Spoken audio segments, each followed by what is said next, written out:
Sa ating Pinoy Star News, Bini, binatikos dahil sa pagiging feeling foreigner. Panibagong batikos na naman ang natanggap ng Nations Girl Group na Bini matapos inilabas ng US-based YouTube channel na People vs. Food ang 25-minute episode na pinamagatang Bini Tries and Rates Filipino Snacks. Sa episode na iyon, tinikman ng 8 miyembro ng Bini ang 11 klase ng street food at merienda staples, kabilang ang kwek-kwek, isaw, yama, balut, Betamax, Mamon at Turon, at binigyan nila ng score ang bawat isa habang tinatanong sila ng host. Ngunit nagsimulang umusok ang eksena nang kumalat sa TikTok at pagkatapos sa Facebook at X ang mga short fan-made cuts na nakafocus sa reaksyon ng mga miyembro sa Betamax at Hopyang Baboy. Sa mga clips na iyon, may ilan sa kanila ang halatang hindi nagustuhan, lalo na ang Betamax. Si Bini Sheena ay sinabing, "I don't think I can." Si Bini Joanna nagsabing, "No."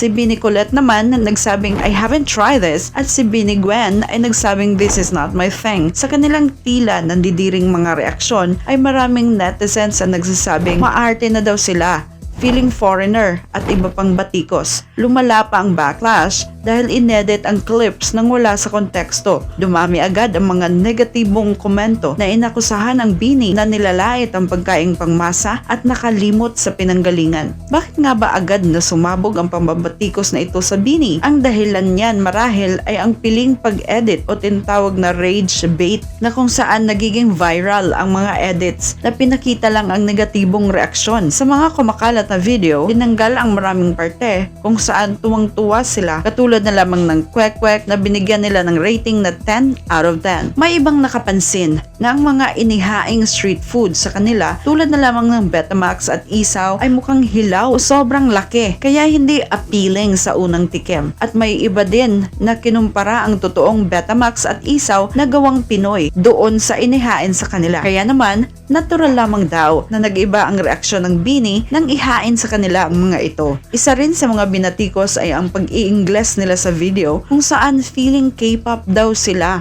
Paliwanag ng mga fans, Ingles ang ginamit nila dahil Amerikano ang host at natural lang na mag-Ingles upang maintindihan ang kanilang reaksyon sa mga pagkain. Sa ngayon ay wala pang official na pahayag mula sa Bini o Star Music at tuloy-tuloy lang ang pag-post nila ng regular promo content. At yan lamang po sa ating Pinoy Star News. Ikaw, napanood mo ba ang buong episode o ang viral clips lang? I-comment ang iyong mga saloobin tungkol sa video na to.